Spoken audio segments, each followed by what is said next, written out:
Fadila. Sebelumnya saya akan memperkenalkan sedikit tentang Kak Karvin. Kak Karvin ini merupakan motivator dan juga millennial coach. Beliau juga merupakan seorang penulis buku dan founder dari Sekolah Kehidupan atau Karvin Life School. Kepada Kak Karvin Fadila, dipersilakan untuk menyampaikan materi.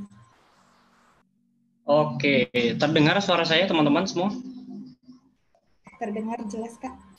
Alhamdulillah. Bismillahirrahmanirrahim. Assalamualaikum warahmatullahi wabarakatuh. Semoga teman-teman semua dalam keadaan sehat walafiat, bahagia, tetap semangat, sistem imun makin kuat, kondisi dompet makin kuat juga ya. Amin. Oke, ini perkenalan tentang satu slide, tapi ada slide sebelumnya. Bisa diperlihatkan slide sebelumnya sebelum saya lanjut. Kita lihat dulu slide-nya. Mudah-mudahan bisa berjalan dengan baik videonya ya.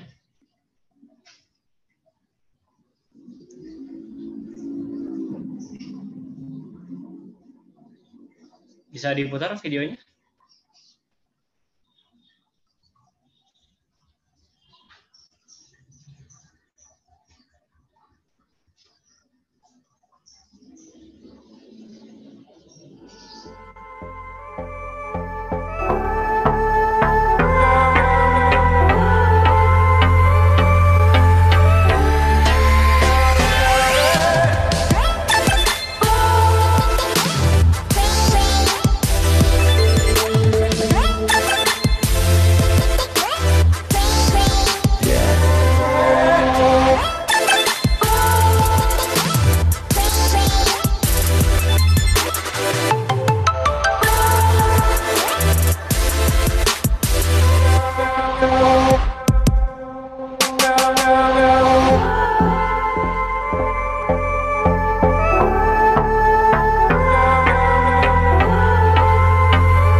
Kembali ke slide-nya ya.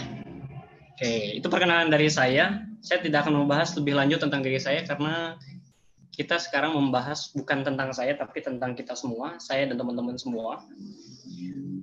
Tapi kalau misalkan ada yang mau ditanya lebih lanjut lagi, silakan hubungi saya melalui WhatsApp saja. Nanti di-share sama panitia jika teman-teman membutuhkan ya.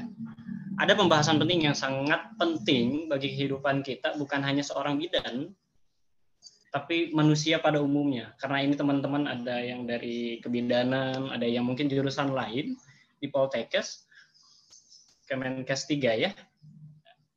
Itu menjadi sebuah kekhususan. Nah, ini judulnya Move On nih. Ada satu slide tulisannya Move On. Ini menjadi satu hal penting. Kenapa? Karena dunia semakin terus berubah di waktu yang terus berubah, waktu yang terus berjalan, dunia makin berubah. Tidak mungkin kalau kita tidak mulai untuk berubah. Kenapa move on? Harus kita berpindah dari A ke Z-nya. Oke, teman-teman semua. Nanti kalau misalkan saya bertanya tentang sesuatu, teman-teman bisa respon melalui chat gitu ya. Bisa melalui Zoom grup chat-nya. Nanti kalau saya bertanya, teman-teman bisa merespon di dalam grup chat-nya. Secara langsung nanti biasanya saya dengan pertanyaan-pertanyaan yang jawabannya cukup singkat. Gitu ya. Oke teman-teman semua, teman-teman bisa melakukan hal yang seperti ini, yang seperti saya lakukan di rumah. Yang handphonenya dipegang, silakan ditaruh dulu handphonenya, biar bisa melakukan.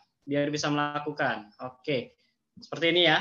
Oke, sekarang kalau ditanya, di antara teman-teman pasti ada yang jempol kirinya berada di atas, ada yang jempol kanannya berada di atas. Coba dicek deh, ada yang kiri, ada yang kanan pasti ya. Mbak moderator itu kiri apa kanan? Mbak moderator kiri apa kanan? Kanan, Kak. Oke, kanan ya. Oke, teman-teman pasti ada yang kiri, Nah, sekarang lakukan hal yang sama tapi pastikan kebalikan dari yang sebelumnya. Kebalikan dari yang sebelumnya. Kalau misalkan tadi jempol kanannya di atas, sekarang harus jempol kirinya yang berada di atas. Gimana, Ibu moderator sudah? Sudah, Kak. Oke, saya tanya ya, mungkin bisa mewakili semuanya. Ibu moderator, kalau misalkan ditanya, enakan praktek yang pertama apa yang kedua? Yang pertama. Yang pertama, betul. Kenapa yang pertama? Pertanyaannya. Yang pertama itu adalah kebiasaan hidup kita. Yang kedua adalah bentuk perubahan yang kita inginkan. Kalau ditanya, nyaman yang pertama apa yang kedua? Nyaman yang pertama. Yang kedua pasti ada yang tidak nyaman. Bahkan awalnya bilang, susah Kak. Tapi bisa dilakukan nggak? Jawabannya bisa, ternyata. Hanya ketidaknyamanan. Berarti kalau teman-teman mau berubah, yang fase pertama teman-teman harus lewati adalah ketidaknyamanan. Teman-teman yang mau berubah, melakukan segala bentuk perubahan, move on dari A ke Z, dari yang tadinya baik menjadi lebih baik, yang tadinya kurang baik menjadi yang baik, berarti yang pertama kali teman-teman rasakan adalah ketidaknyamanan. Gak nyaman gitu ya, termasuk pada teman-teman sekarang yang transisi yang tadinya menjadi siswa, menjadi seorang mahasiswa, yang tadinya mahasiswa menjadi seorang profesi kebidanan. Atau pas udah keluar baru nih nemu istilah-istilah selamat datang di kehidupan yang nyata gitu ya. Kan banyak ya, kalau di kampus kadang-kadang disebut dengan miniatur, tapi zona aslinya adalah ketika teman-teman sudah lulus dari zona kampus. Nah, ternyata pada saat berpindah dari siswa menjadi mahasiswa, dari mahasiswa langsung terjun ke masyarakat, ada ketidaknyamanan yang akan hadir pada teman-teman. Buktikan aja, dari mulai temennya harus ngulang, dari mulai temennya harus nambah, harus kenalan lagi, harus A, B, C, D, F, G. Itu harus dilakukan. Dan itu pasti dilewati oleh setiap orang. Pertanyaannya banyak banget di antara orang-orang di luar sana. Saya yakin orang-orang di sini adalah orang-orang yang berani move on. Ya, mantan itu bukan untuk dilupakan tapi untuk direlakan. Relakanlah masa lalu gitu ya maksudnya. Biarkan saja. Kita harus move on dari yang kalau mau jadi orang lebih baik harus move on dari yang kurang baik menjadi lebih baik. Biar kita naik level. Itu kenapa teman-teman yang sekarang sedang menggeluti di bidang profesi kebidanan atau sejenisnya di jurusan-jurusan yang mengarah ke arah sana. Teman-teman mulai saat ini, mulailah untuk move on, relakan apa yang sudah terjadi, mulai fokus dengan apa yang hari ini, today, hari ini. Masa lalu tidak akan pernah kembali dan tidak akan pernah keulang, karena masa lalu adalah perjalanan yang paling jauh, karena memang nggak akan pernah keulang. Masa depan, kita nggak akan pernah tahu masa depan kita seperti apa, tapi masa depan bisa dipelihara dengan baik kalau misalkan kita melakukan secara maksimal pada hari ini, today, hari ini. Gitu ya. Oke, next slide. Nah, silakan teman-teman jawab pertanyaannya. Apa yang kamu lihat? Jawab pertanyaannya cukup satu kata saja di kolom chat ya. Silakan dijawab satu kata saja. Bayi, orang, pohon, danau. Apa nih, ayo. Pohon. Bayi, danau, pohon, danau, love, laut, pemandangan, bayi, pemandangan, laut, danau, love. Love-nya di mana ya? Pohon, bayi, laut, pemandangan, ranting, pohon banyak ya, pohon, bayi. Mungkin ada sebagian orang yang berpikir mana bayinya gitu ya. Padahal cuma 2 orang gitu, mana bayinya. Air, bayi yang ada di kandungan. Orang berdua, pulau kecil, masa depan. Ada masa depan loh di sini. Ada yang jawabnya masa depan. Masa depan siapa kita nggak tahu ya. Gambar, pulau, kehidupan, foto. Oke. Danau, macam-macam ya. Kayu, oke. Orang pacaran. Bisa jadi udah suami istri. Oke, teman-teman, dari semua jawabannya, semua jawaban itu benar. Cuman yang jadi masalah adalah kenapa teman-teman fokus pada apa yang ada di bingkai. Padahal sebenarnya saya tidak meminta teman-teman menginstruksikan kepada teman-teman untuk apa yang kamu lihat di dalam bingkai. No. Instruksinya atau pertanyaannya adalah apa yang kamu lihat. Padahal teman-teman bisa loh jawab, misalkan foto Kak Karvin tuh di bawah ada tuh. tulisan Karvin Padilla Kak, main transform Kak, itu loh ada panah ke atas Kak. Nah, sebenarnya bisa, tapi kenapa teman-teman lebih memilih itu? Padahal secara instruksi, secara pertanyaan, itu boleh teman-teman ngejawab sesuatu yang ada di luar bingkai itu. Bahkan teman-teman bisa jawab segala sesuatu kalau lagi melihat di luar laptop atau di luar handphone, misalkan ngelihat mamah saya, ngelihat mamah ini, nggak masalah. Saya kan tidak memberikan ruang khusus apa yang kamu lihat, gitu ya. Tapi teman-teman fokus pada bingkai itu. Kenapa ini harus disampaikan? Begini teman-teman, seringkali kita membuat satu bingkai blocking sendiri yang pada akhirnya menjebak diri kita sendiri. Tadi kalau misalkan saya perhatikan, kalau lagi males gimana? Atau tadi ada yang bertanya juga, Kak, tadi penjelasan yang di awal, ada juga orang yang masuk ke bidanan padahal bukan keinginannya sendiri yang pada akhirnya tidak bisa menikmati, gitu ya. Padahal kalau itu kan dari sudut pandang kita, aduh, nggak bisa nikmati nih, karena bukan keinginan, gitu. Padahal, nah itu yang disebut tadi bingkai itu. Kita membuat bingkainya sendiri, blok sendiri, membatasi diri kita untuk bisa berkembang. Padahal kita bisa membuat satu bingkai atau frame lain. Contoh, oh orang tua pengen saya jadi bidan, kenapa ya? Oh karena orang tua A, B, C, D, E, F, G. Oke deh, saya mencoba untuk bisa menikmati. Akhirnya, startnya kalau teman-teman belajar tentang Ikigai, satu bentuk passion yang bisa menjadi sebuah masa depan. Ikigai itu istilah Jepang yang dipakai orang Jepang kalau yang diartikan alasan teman-teman hidup. Kalau di Indonesia kan dengan bahasa yang lebih sederhana adalah alasan teman-teman bangun pagi. Nah, di dalamnya nanti teman-teman bisa cari Ikigai itu apa bagi yang teman-teman belum tahu. Startnya aja yang beda. Ketika teman-teman belum memutuskan, bisa jadi memang diawali dari sesuatu yang disukai. Teman-teman yang sudah memutuskan dari awal pengen jadi bidan, ketika masuk bidan berarti itu startnya dari apa yang disukai. Tapi kalau misalkan ternyata startnya bukan dari situ pun nggak masalah. Contoh tadi, keinginan orang tua jadi bidan itu. Kenapa? Karena banyak orang butuh bidan, di sini nggak ada bidan. Berarti startnya adalah dari pertanyaan, apa yang orang butuhkan. Ada 4 pertanyaan. Pertanyaan pertama adalah apa yang disukai. Kedua, kita ahli nggak dalam bidang itu? Bagus, punya pembeda nggak, punya ciri khas nggak? Yang ketiga adalah kita dibutuhkan nggak sih hal yang kita lakukan itu? Yang keempat adalah orang mau bayar dengan apa yang kita lakukan. Nah, ternyata orang yang tadi tuh yang diminta sama orang tuanya untuk jadi bidan karena di situ nggak ada bidan, bisa jadi itu startnya dari yang dibutuhkan oleh banyak orang di sana. Nah, berarti ada proses di mana teman-teman dalam prosesnya ketika masuk ke dalam kebidanan, teman-teman harus mampu menikmati. Gimana cara menikmatinya? Pakai sudut pandang lain yang sebelumnya sudut pandangnya A menjadi B. Frame-nya dibedain. Nah, frame-nya dibedain. Yang tadinya frame-nya adalah pengen jadi bidan banget, pengen jadi A karena A, B, C, D, E, F, G. Kita mencoba menjadi B, kebidanan tadi, ngambil jurusan kebidanan, tapi dengan sudut pandang, dengan frame lain. Oh, keinginan orang tua pengen A, B, C, D. Oke, aku bisa menikmati ini kok. Bisa. Padahal awalnya pengen jadi pengusaha, tapi ternyata pengusahanya bisa terrealisasikan ketika teman-teman lulus dari kebidanan. Tadi kan pemateri pertama juga seorang pengusaha ternyata. Wah, luar biasa. Saya jurusan hukum, teman-teman. Saya jurusan hukum, tapi sertifikasi saya di bidang hipnoterapis.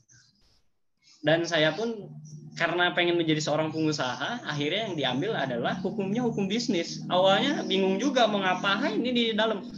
Itu kan terjebak waktu itu.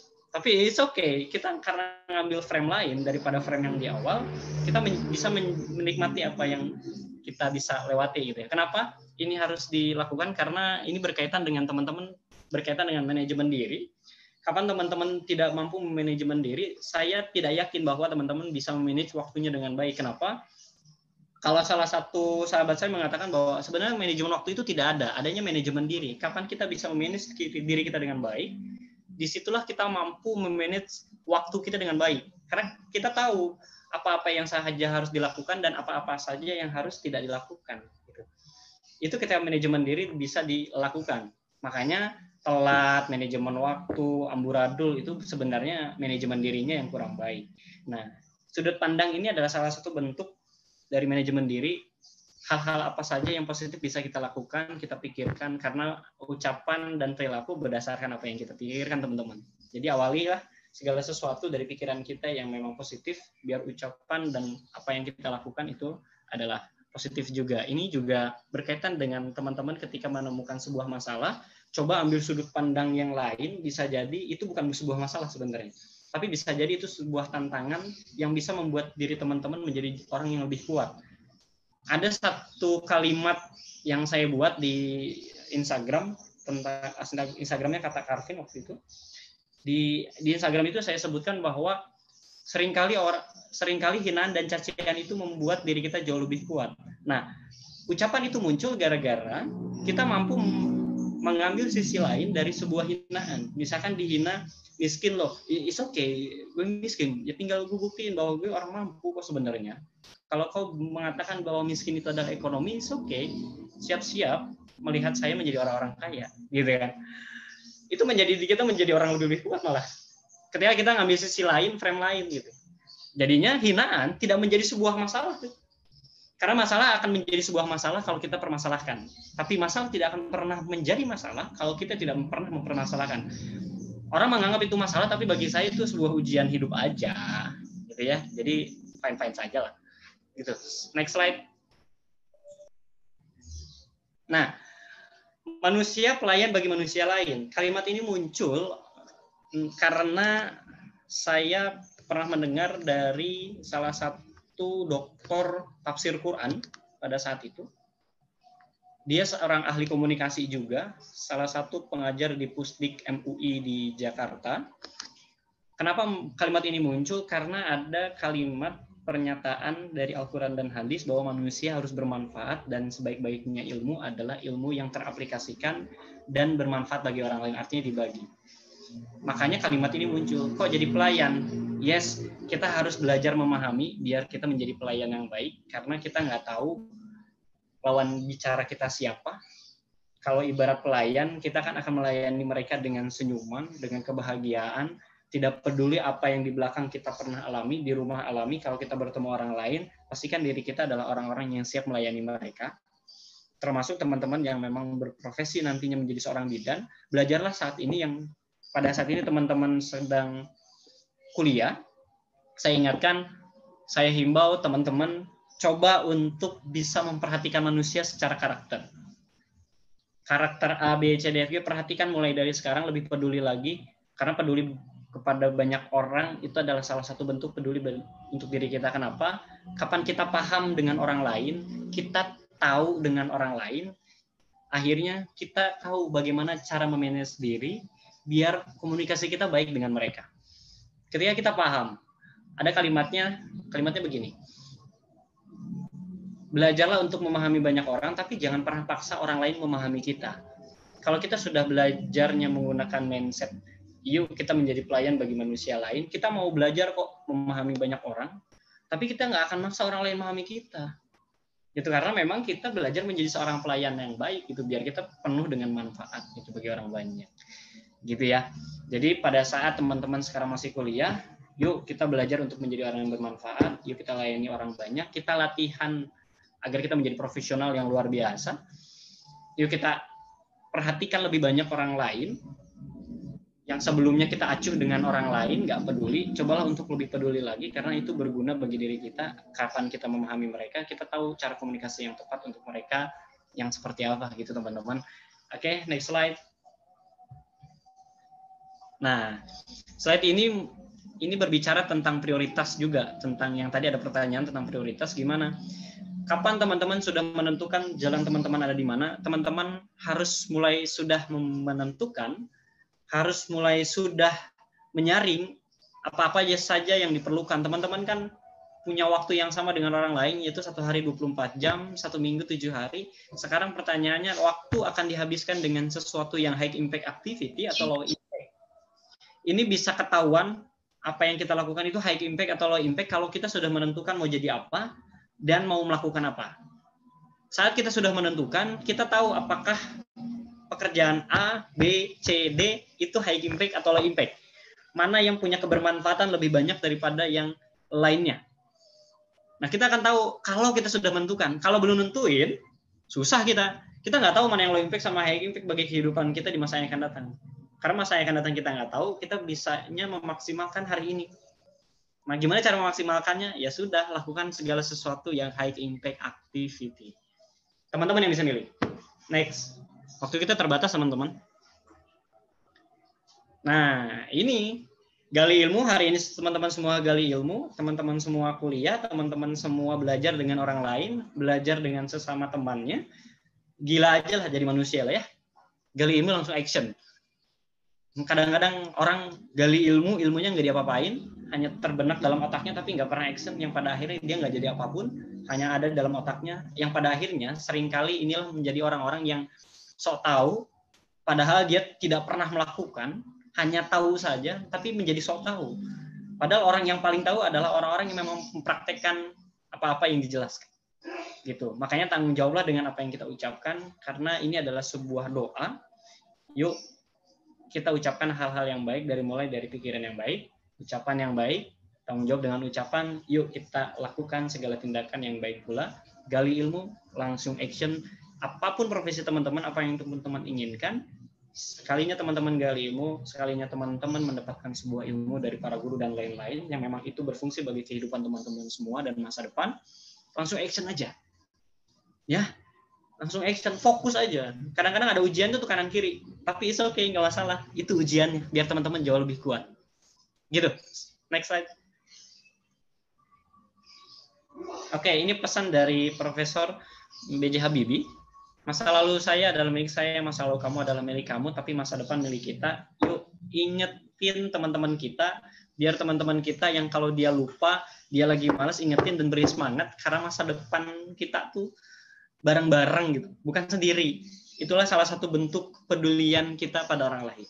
Yuk, ingatkan teman kita agar dia tidak lupa, agar dia tetap semangat dengan apa yang dia inginkan, apapun yang diinginkan bisa tercapai, asal tadi mau fokus dengan apa yang dilakukan.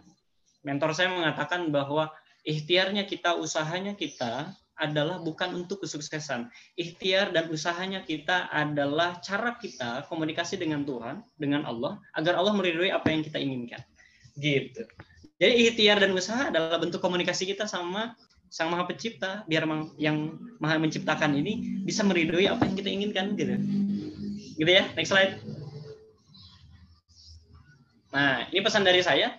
Jika saat ini kita belum mampu menjadi orang cerdas di antara orang-orang cerdas, tugas kita adalah jadi orang baik di antara orang-orang cerdas, gitu ya. Yuk, jadi orang baik, lalu jadi orang cerdas. Kalau udah cerdas, keren banget itu. Oke, next slide. Oke, terima kasih. Next di slide terakhir. Bagi teman-teman yang mau hubungi, silakan hubungi saya melalui nomor ini. Khawatir waktunya tidak cukup, makanya teman-teman bisa bertanya melalui WhatsApp maupun Instagram ataupun yang lainnya. Terima kasih, saya kembalikan ke moderator. Terima kasih Kak atas informasi dan ilmunya yang telah diberikan kepada kami. Saya akan memberikan sedikit kesimpulannya dari materi Kak Karvin Fadilah. Jadi perubahan itu memang tidak nyaman, tapi ketidaknyamanan tersebut harus kita hadapi untuk menjadi orang yang lebih baik. Bagaimana cara mengatasinya? Kita bisa melihat dari cara pandang, sudut pandang yang berbeda, agar kita bisa tahu bagaimana cara menyikapi rasa ketidaknyamanan tersebut dan bisa kita lewati dengan baik agar kita bisa menjadi manusia yang lebih baik pula. Kita juga harus bisa menentukan prioritas mana yang harus kita lakukan, mana yang harus kita fokuskan, termasuk dalam menuntut ilmu agar kita bisa menjadi pribadi yang baik dan bermanfaat bagi orang lain. Selanjutnya, kepada seluruh peserta dipersilakan untuk bertanya via chat box. Akan saya batasi 3 pertanyaan saja.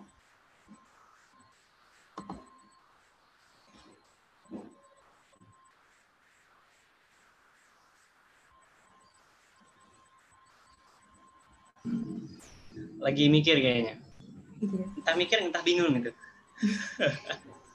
Sedang memilah Kak pertanyaan. Oh iya, siap. Lagi ngukir bahasa.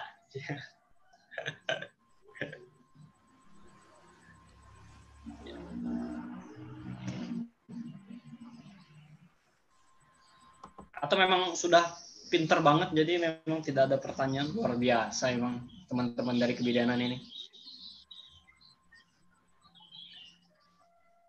Lagi mikir kalimatnya.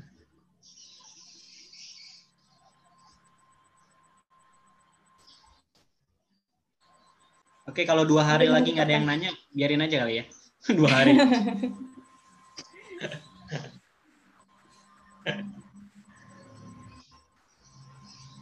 Sambil menunggu pertanyaan, saya ingin mengingatkan bahwa games IG Story sudah ditutup ya kawan-kawan.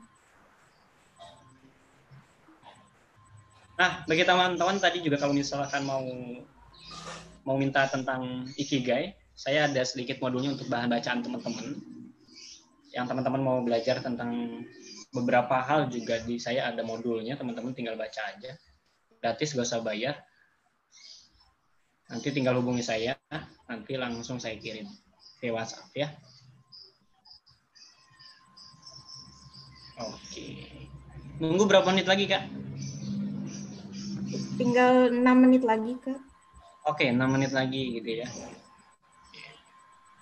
Karena biasanya lebih tergali pada saat ada pertanyaan. Biasanya. Kak, ini ada pertanyaan dari chat pribadi ke saya. Oh, chat pribadi malah ya? Iya, mohon maaf. Jadi ini pertanyaan dari tingkat 3. Kak, gimana sih untuk memilih prioritas? Karena terkadang sulit untuk melihat mana yang benar-benar prioritas atau mana yang hanya kita sukai dan ingin kita pilih saja. Terima kasih, Kak. Oke, gini. Teman-teman kalau lihat dari teori sukses, ada satu rumus sukses, ini formula saja dari para mentor saya. Lihat rumusnya itu antara kesempatan dan kemampuan atau persiapan itu harus sejalan. Tapi ini bisa terjadi, kita bisa tahu kalau kita sudah menentukan mau jadi apa. Nah, saat kita sudah menentukan, galilah informasi sebanyak-banyaknya tentang apa yang sudah kita tentukan. Misalkan bidan. Kita harus gali informasi semua hal tentang bidan. Dari mulai proses jadi beneran bidan, buka praktek, dan lain-lainnya. Nah, dari proses yang kita cek, gali informasinya tadi, kita akan tahu sela-selanya atau bagian-bagian mana saja yang harus kita pelajari sebenarnya. Contoh nih, saya profesi menjadi seorang trainer misalnya. Saya tahu bagaimana menjadi seorang trainer secara tahapan. Pada saat ada pelatihan, contoh pelatihan H A tentang manajemen keuangan, pelatihan B tentang public speaking. Kira-kira mana yang akan saya pilih? Public speaking tentunya, karena itu yang menunjang bagi kehidupan saya di masa yang akan datang. Dua-duanya penting, tapi ternyata standar kepentingannya berbeda. Penting bagi sebagian orang yang itu, tapi penting juga bagi sebagian orang yang bagian public speaking. Nah, ini bisa terjadi dan kita bisa tahu seberapa penting saat kita tahu seberapa kenal kita dengan diri kita sendiri. Tentang diri kita. Sebenarnya saya belum mampunya apa untuk mencapai A, saya belum mampu A untuk mencapai B, saya belum mampunya apa. Berarti ambillah segala sesuatu yang bisa menunjang kemampuan itu. Biar teman-teman terlatih dengan kemampuan-kemampuan itu. Kalau misalkan tadi, saya pengen menjadi seorang bidan, tapi kok gaya komunikasi saya tuh rendah banget. Sosial kita rendah banget. Sosial saya rendah banget. Padahal di bidan itu, perlu verbal itu digali. Bagaimana caranya biar teman-teman orang yang sedang melahirkan sepanik-paniknya paling tidak bisa lebih tenang. Itu kan dengan kalimat-kalimat verbal yang bisa dikeluarkan oleh seorang bidan. Itu harus dipelajari. Yes, dipelajari. Kalau misalkan ada pelatihan-pelatihan khusus tentang di bidang verbal, bagaimana teman-teman berbahasa, mengucapkan, maka ambillah itu.